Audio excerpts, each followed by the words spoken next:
Keep watching The Politics every Friday, 12 p.m. Eastern Time on New York Parrot TV, the voice for humanity.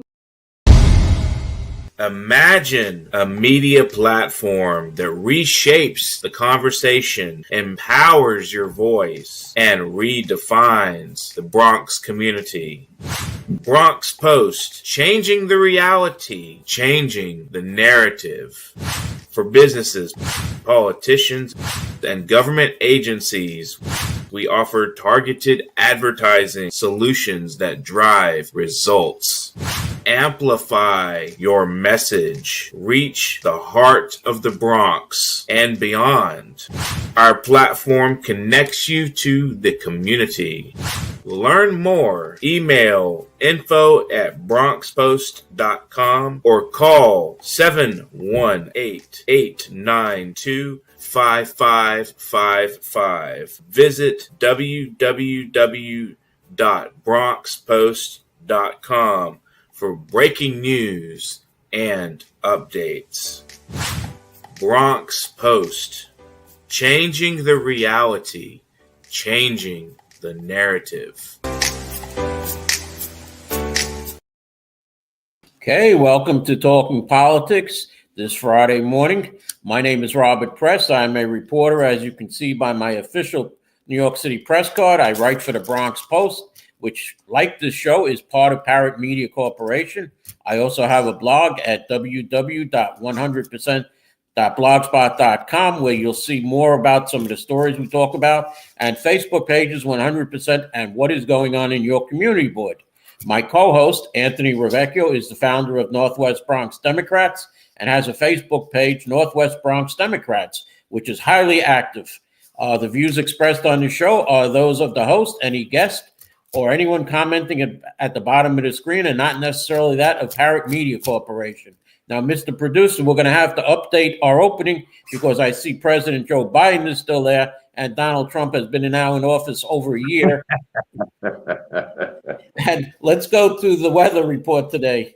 Friday, the high should get up to about 45, with the high on Saturday, tomorrow, going to up to over 50 to 51, which should melt some snow, but then it's downhill on Sunday to 37 and below freezing for a high of 31 on Monday. So don't put those winter coats away just yet, as you may see some snow Monday.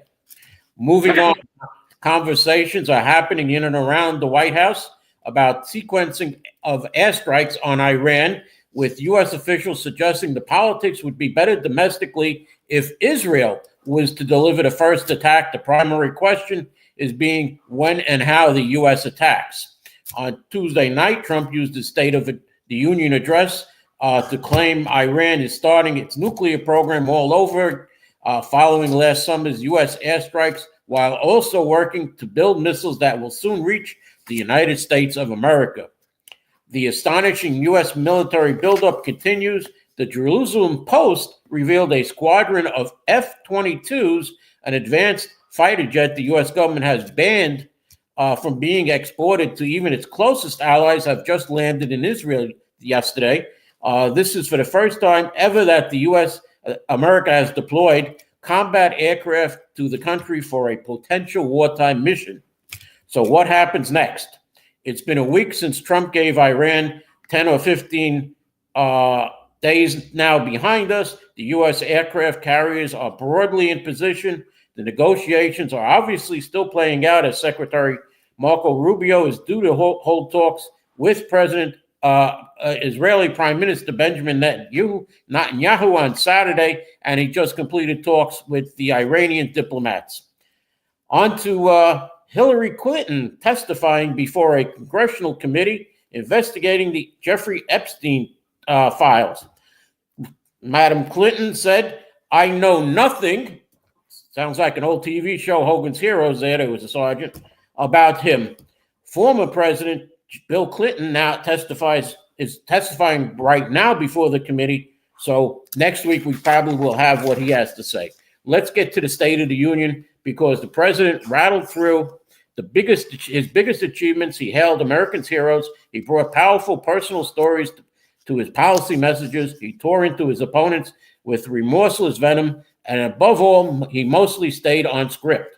CNN conducted its regular snap survey of people watching the State of the Union, a cohort that usually, or unsurprisingly this year, tilted 13% more Republican than the average population. About two-thirds of them liked the speech. The same CNN polling showed 64% of speech watchers felt the country is headed in the right direction, similar numbers to those Trump landed after previous addresses to Congress. And encouragingly for the White House, the number shifted over the course of the speech from 54% beforehand. So he gained a lot by the speech. It was striking how the president saved all his vitriol for his opponents. Democrats were crazy, sick people who should be ashamed of themselves. He attacked the Biden administration over inflation, border control, gasoline prices, and housing at one point. He appeared to address Representative Ilhan Omar from Minnesota directly as he vented about the Somali community in Minnesota. There were no attacks on Republicans who have defied him over the past 6 months, and there were no direct attacks on the Supreme Court justices who sat before him, even though 3 of the 4 had voted down his tariffs last week. Each guest was deployed in a powerful effect. The arrival of the triumphant men's hockey team was a moment, as was the sight of widowed Erica Kirk comforting the weeping mother of a murdered Erna Zarsky. We got the heroes of the Venezuela operation and a freed Venezuelan dissident. We got Andrew Wolf, the National Guard troop attacked in D.C., and the family of his fallen colleague. We got brave young children and brave 100-year-old heroes. We got the beneficiaries of Trump's tax cuts and Trump's price cut drugs. What was missing was a vision of the future. To hear the president speak, the job is already done. The border is fixed. The economy is booming. Prices are rapidly coming down. The other problem was the speech was 1 hour and 47 minutes. It was the longest State of the Union address in American history. The New York Post editorial board weighed in, running the headline, Trump's home run State of the Union 2026 showed exactly how crazy the Democrats are. Now, my co-host, Anthony, is going to go into the economic side of the State of the Union. So can we bring on Anthony and his segment on the State of the Union economic? Good morning, Anthony. Good morning, sir. How are you? We're going to spend our segment, our 10 to 15 minute segment, talking about what I would like to talk about would be the economic portions of his 2 hour speech.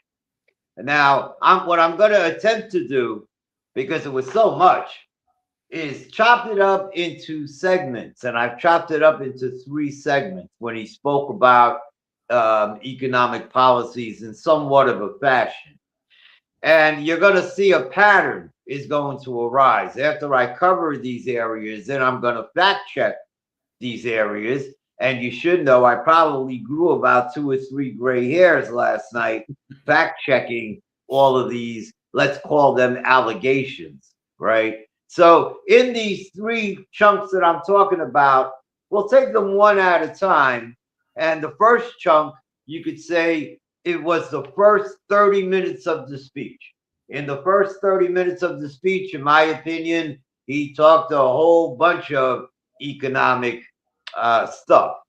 Let's call it stuff. I'm going to repeat some of this stuff, and then I'm going to tell you what I found at 2, 3 o'clock in the morning.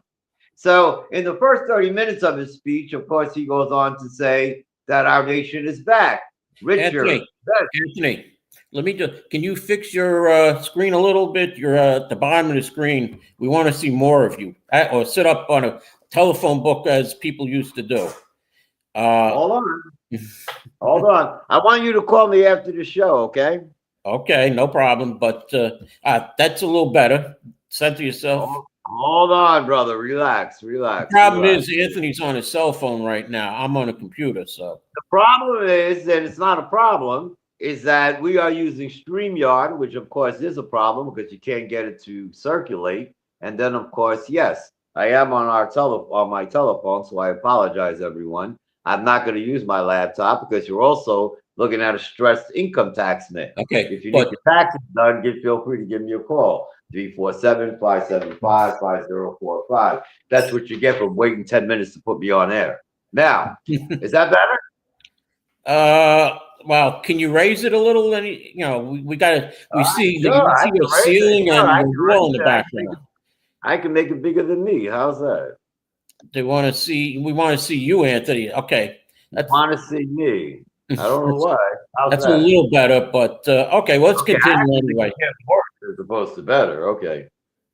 Really? That's better than you? Hold on. Oh, brother. See, this is why you guys don't prepare. And yeah, that's good, Anthony. That's good. Of course, that was good. That was the original. You told me to put it up when I was supposed to be putting it down. Again, it's called lack of preparation, right? Can you tell me why 11 minutes after you was on the air, I'm supposed to be a co-host? Anthony, why am I coming on now? Can you also tell me why we're not bantering, that I got edited and I got muted? Right? I mean, can you answer these questions for me? I like to know the answers. We'll talk about it after President Trump. Yes. Right? Because we're going to handle those problems today. After the show. Right? Right. Correct. So let's get back to President Trump. So as I was indicating in the first 30 minutes of his speech, he said that 12 months ago, and you have to understand his wording, because what gets him away, what he gets away with in some of his fact checking is his wording and vision of events. So in the beginning of his first 30 minutes, he went on to talk about how 12 months ago, so now remember, right, 12 months ago, that's 1 year. 1 year ago, he inherited a mess. So you would think that anything that he says from that moment forward, you would think should be compared to 1 year ago, right? No, he flips that right around, and then he talks about 4 years ago. He talks about how 4 years ago, inflation was at its highest, and now it's plummeting. He talks about how 4 years ago, incomes were down, and now they're rising. He talks about how inflation, he mentioned inflation 4 times, by the way. So obviously inflation is very important to him. He said how inflation was the lowest in 5 years. And then he goes on to say how it went as low as 1.7%. All right. I think I was up at 3 o'clock in the morning trying to find that. I'll talk about that in a minute. And then he talks about gasoline, right? How it was $6. Really? $6? Okay. Yeah, it was, Anthony. Yeah, it was. From $6 to $2.37 to $1.99. That's exact. These are his words, not mine. I'll give you my national fact-checking numbers in a moment. Well, Anthony, I heard him say $1.88. I'm only repeating what he said, Bob. Well, you can say, I mean, how can you fact-check $6? Go ahead. I paid $5.50 for gas. No, you paid it? Where did you pay it at? I don't remember, but I paid it one time. You're going to be like some of the people on my page. You're going to give me an answer, but you don't remember. That's one of the reasons why my page is so active, by the way. It was like 3 years ago. Okay, let's continue. What else did you fact check on him? As I was saying. Sorry to interrupt you. Gas he quoted was at $6, and then he said it went down to $2.37. Then he said it went down to $1.99, and then he said he went to Timbuktu land and found it for $1.88. That's what I said. Right? Again, I'm quoting him.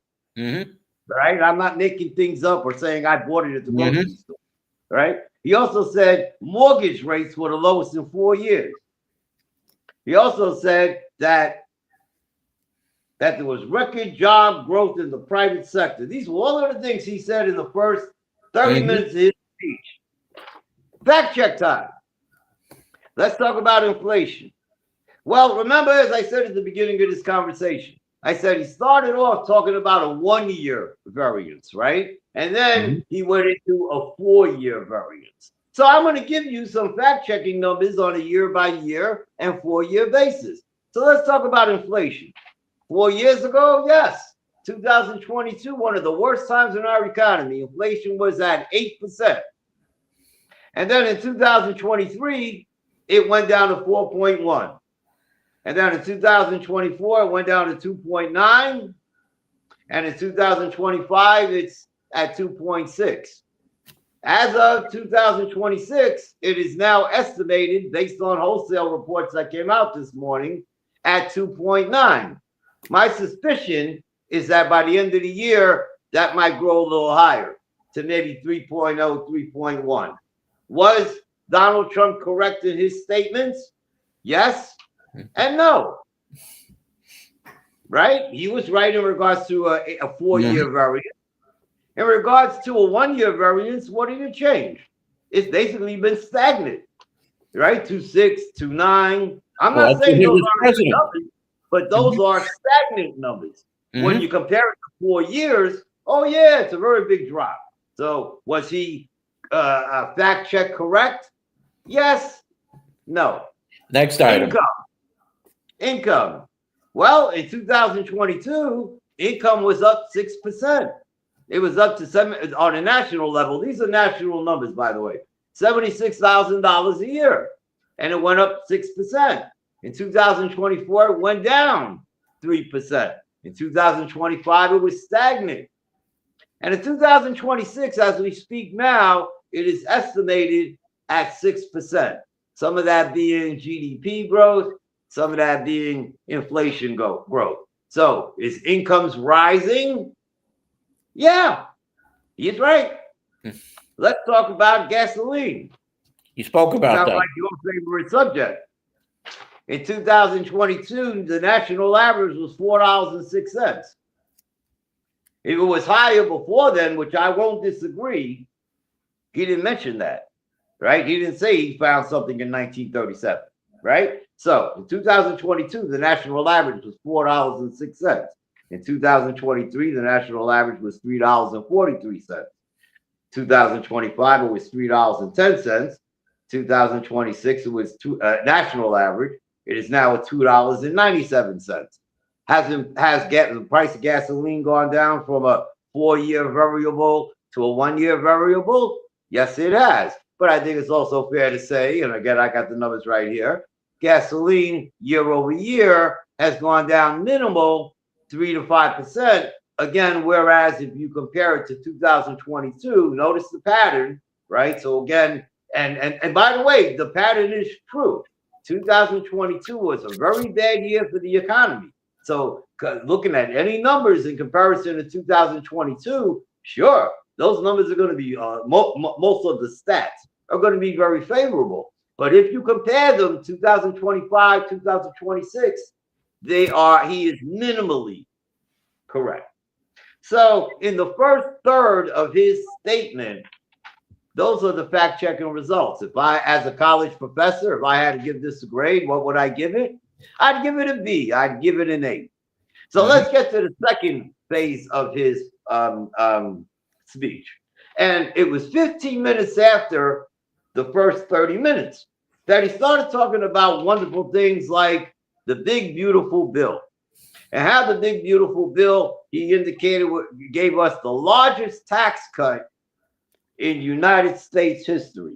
And then he went on to talk about his wonderful Trump accounts that, by the way, according to him, he did not name, right? That's amazing. All this stuff with his name on it that he did not name. But he doesn't say who named it, right? I'm waiting for him to tell me that, right? Who named it, right? He keeps saying he didn't name it. Trump accounts, right? He says that people can get up to $100,000 at the age of 18. Right? That's what he said. Fact check time. Well, the big, beautiful bill is a tax cut bill, but it's not the largest in American history. It's the 6th largest in American history, because the largest one in American history was in 1981 from Ronald Reagan. The second and the third one, by the way, was in 1945 and 1948 by a wonderful president by the name of Harry Truman. And then the fourth one was a wonderful one in 2012 by President Barack Obama. So no, he was actually very inaccurate, right, in that statement. And let's talk about the Trump account.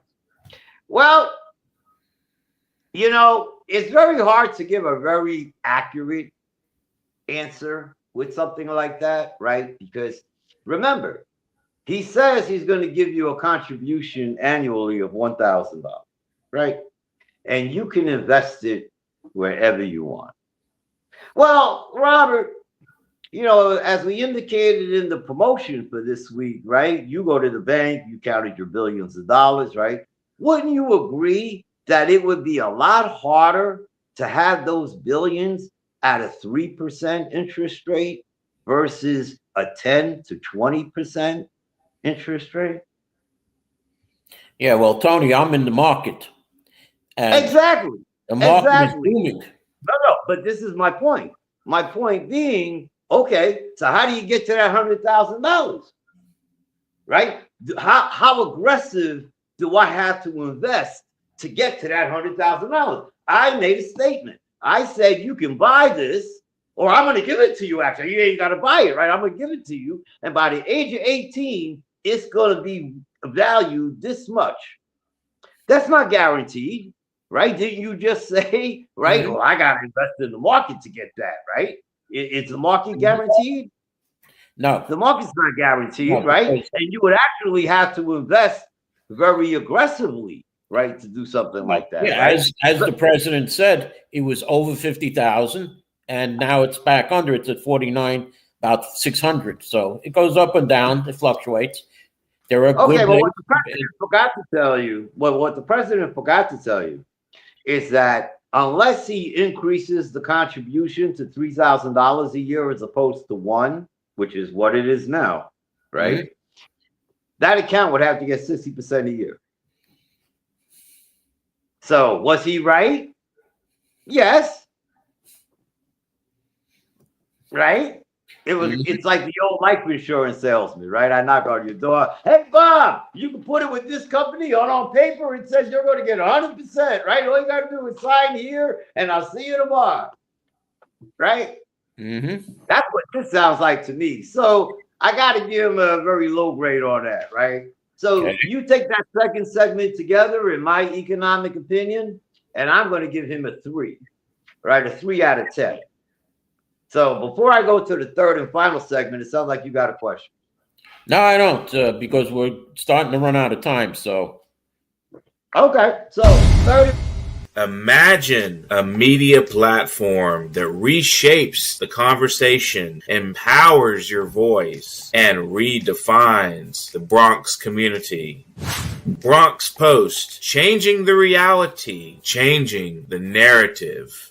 For businesses, politicians, and government agencies, we offer targeted advertising solutions that drive results.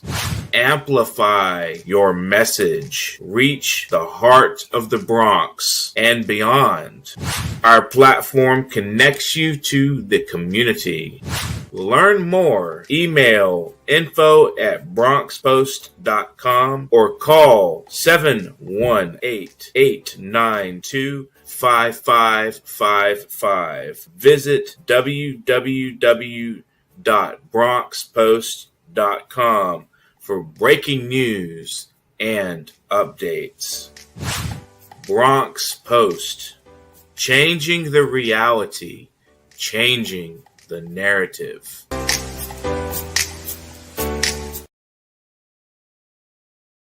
welcome back. I'm sorry we cut Tony off there. Are you back with us, Tony? All right, let me move on then to other news. Governor Kathy Hochul has agreed that to debate her opponent, Bruce Blakeman, who she leads by 17 points in the latest Marist poll. And Governor Hochul's team has announced this morning that she is officially sitting out of the state's matching funds program. The decision means Hochul will not receive 3.5. Now, what's this? Okay. She will not receive $3.5 million in public funding for her campaign, but it means that she won't be required to participate in a debate organized by the Public Campaign Finance Board, although her campaign confirms, like I said, that she will indeed commit to a debate this fall. 4 years ago, Hochul only agreed to one late October debate with Republican Lee Zeldin after weeks of bickering over the terms of the engagement. Now, Governor, is Tony back with us? Because this is for him. I guess not. I don't see him up yet. Governor Hochul has appointed John Caglia as acting executive director of the Office of Cannabis Management. He will serve as the acting head until he is confirmed by the state Senate.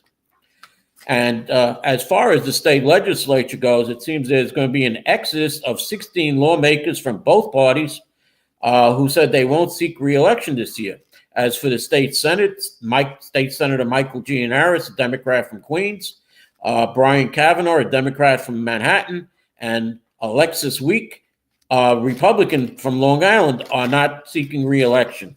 In the Assembly, it's William Barkley, a Republican from Central New York, Deborah Glick, Democrat from Manhattan, Stacey Pfeffer Amato, a Democrat from Queens, Donna Lupardo, a Democrat from Binghamton, Marianne Bodiscon, a Democrat from Utica, Nadia Said, a Democrat from Yonkers, Vivian Cook, a Democrat from Queens, Kenneth Blackenbush, a Republican from North County, Brian Mantlo, a Republican from Figure Lakes, Angelo Moreno, a Republican from Western New York, David McDew, a Republican from Long Island, Daniel Norbert, a Republican from Nassau County, and Keith Brown, a Republican from Suffolk County. And as of Tuesday, the 24th, petitioning began and runs through the first week of April. We will try and have an update on petitions on who is running and where they're running, either next week or in future shows. Now, is Anthony back with us, Mr. Producer? Okay, Anthony might have problems with his phone, so let me continue. Police were pelted by snow in Washington Square Park, and Mayor Zohan Madami shrugged off the police officers' injuries Monday after a snowball fight turned vicious when an unruly crowd started to pelt the cops with snowballs. The critics of the mayor said the mob attack on New York City police officers is the direct consequence of the lawless culture that Zohan Madami and his radical left have spent years cultivating. When you vilify police, you empower the mob. Police Commissioner Jessica Tisch said New York City police were investigating the matter, and the officers were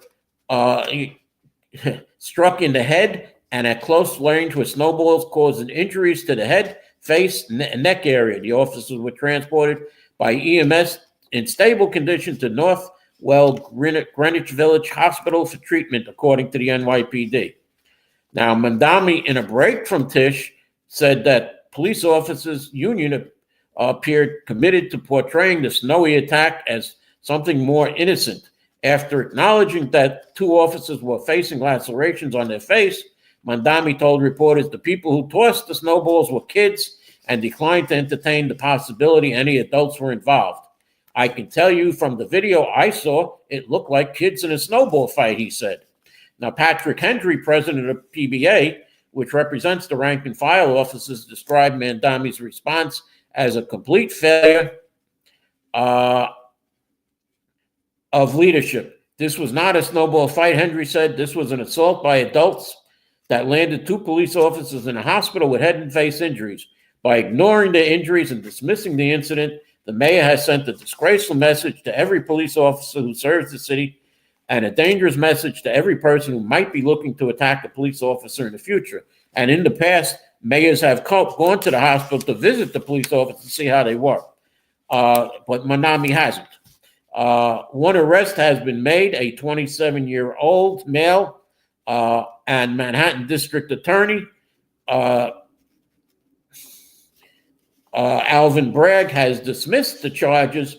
The snowball thrower was identified as Guzman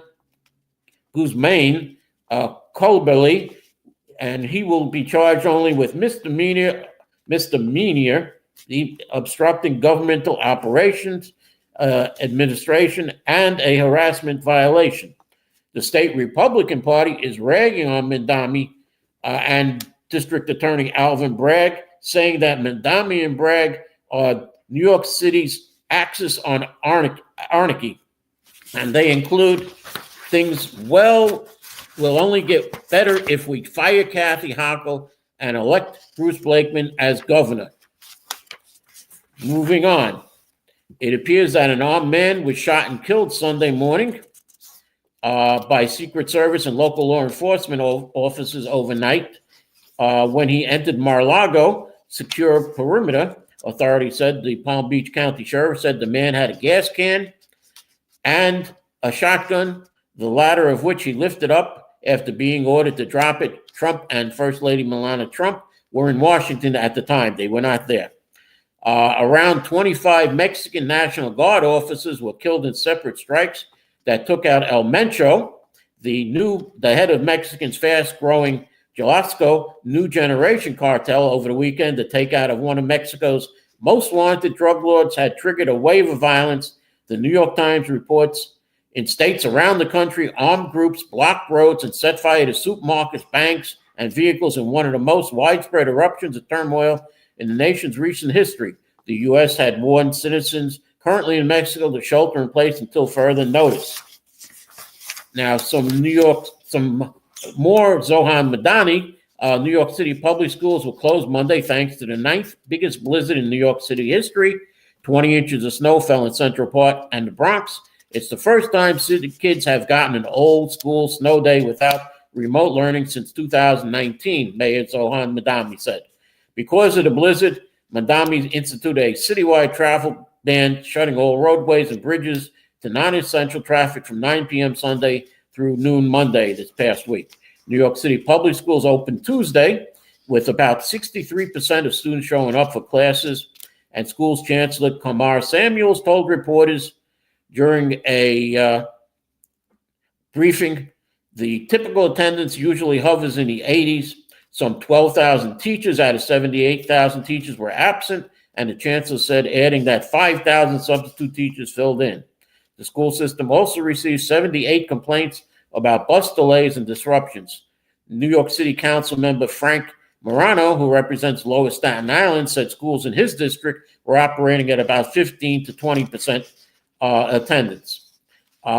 If you're a property owner, Zohan Madani's administration is slapping property owners with composting fines that his predecessor paused, the New York Times reports. And black homeowners say Madani's proposal to raise property taxes would drive them out of New York City, according to the New York Post.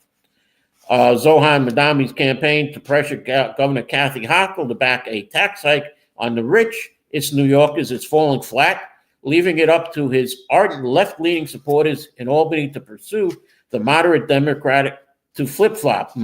That's the governor, moderate Democratic governor, to flip-flop and change her ways and tax the rich.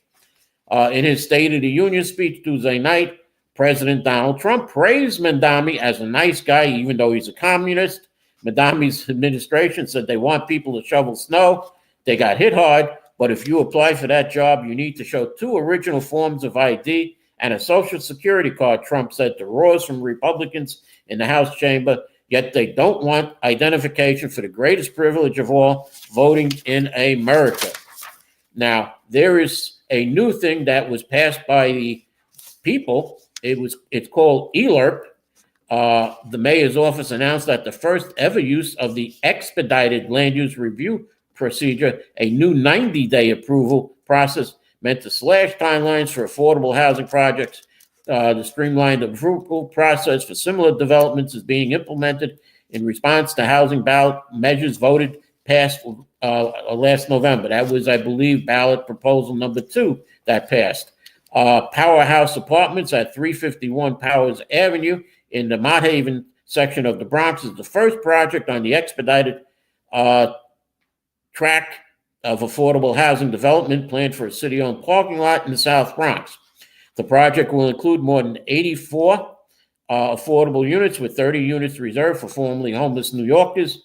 To tackle the housing crisis, we will use every tool in our arsenal to build housing more quickly, Housing Commissioner Dina Levy said. We will cut red tape wherever possible. Fast-tracking developments has been a central theme for Madami in recent days under the city's uniform land use review procedure. Affordable housing projects can take at least 200 days to clear approvals before construction begins, with even simple projects forced through a years-long gauntlet of approvals and paperwork costing millions of dollars. The only projects that get built are the ones backed by developers with the deepest pockets. The expedited process collapses that timeline to 90 days. Community boards and borough presidents review projects simultaneously for 60 days, followed by a 30-day review by the City Planning Commission. City officials said it preserves public input while eliminating redundancies. Powerhouse has faced delays. A 2022 community report shows strong demand for extremely low-income housing at the site. The city issued a request for proposal late that summer. Since then, the project has moved slowly through the early planning stages. The Department of Housing Preservation and Development told Playbook that future projects will move into review a little faster, or a lot faster, with less back and forth between the agencies. And I'm just going to say, for the past 4 weeks, I've been ragging on the Bronx Times for not putting in a retraction or an apology for saying that one of the 3 women that I know, and I had one of them on the show, Rochelle Mendino, and she said, no, we did not stick our middle finger out at public advocate Jumaane Williams. This is the photo that the Bronx Times took. You can clearly see it's the second finger. And when you turn, your second finger sometimes looks like a middle finger the way you turn it. So, Bronx Times, when are you going to print that retraction or apologize to Rochelle? And I'm going to close with a little piece on Willie Colon, who I knew. I worked on his 2000 campaign for Congress. The legendary musician Willie Colon, one of the most iconic figures in salsa and the New Rican salsa movement, died Saturday at the age of 75. His family confirmed in a message posted on his social media accounts. He was receiving medical attention for reported respiratory complications. It is with profound sadness that we announce the passing of our beloved husband, father, and renowned musician, Willie Colon. He departed peacefully this morning, surrounded by his loving family. The statement posted on Facebook reads, although we mourn his absence, we also rejoice in the eternal gift of his music and cherish memories it created, which will live on forever, his family added. William Anthony Colon Roman, a musician of Puerto Rican descent, was born on April 28, 1950 in the South Bronx of New York City. At 16, he recorded his first album, El Meleo, with Hector Lavoe in 1967. Together, they formed one of the most important salsa duos on the Fania record label. In 1969, his Chichi Cola was a pivotal moment in the Afro-Caribbean conquest of popular music in Latin America. Although some resisted accepting it, his famous Ghanaian song with a Puerto Rican bamba rhythm became a salsa classic. In 1977, he introduced Ruben Blades, his good friend, to the recording industry with the album Metadino Manio, and collaborated together in the years to come. In 1979, he launched his solo career.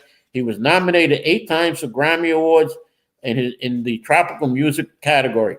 He also acted in film and television productions such as Vigilante, The Last Fight, Salsa, Miami Vice, and the telenovela La Intrusta. Willie Colon boasted an impressive biography with over 40 albums, earning him 9 gold records, 5 platinum records. He sold more than 8 million records worldwide with 16 LPs to his credit, including collaborations with Laveau, 6 with Blades, and 4 with Celia Cruz. His record as an activist is equally impressive. Willie Colon was recognized for his socio-political activism as readily as his music genius. His endorsement was coveted among New York politicians.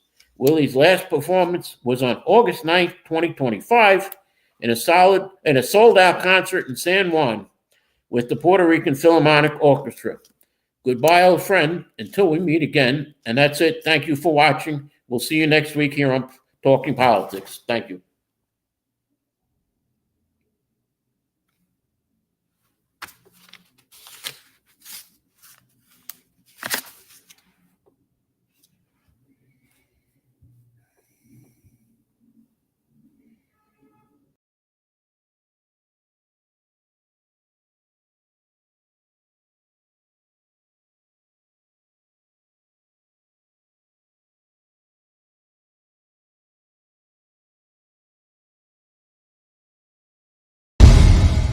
Imagine a media platform that reshapes the conversation, empowers your voice, and redefines the Bronx community.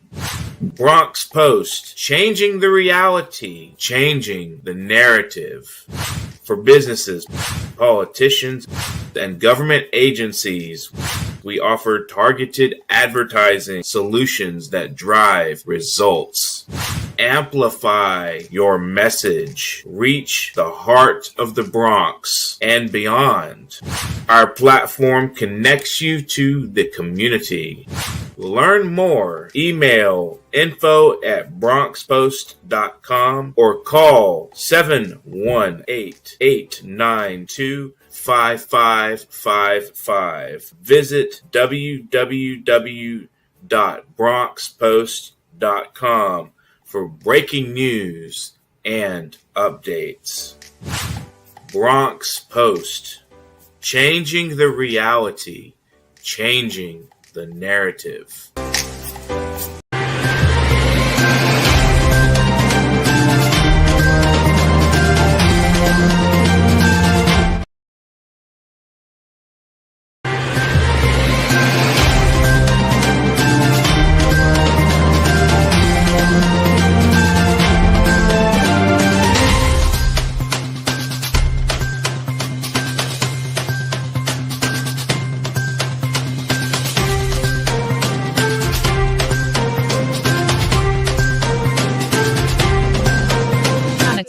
Keep watching The Politics every Friday, 12 p.m. Eastern Time on New York Parrot TV, the voice for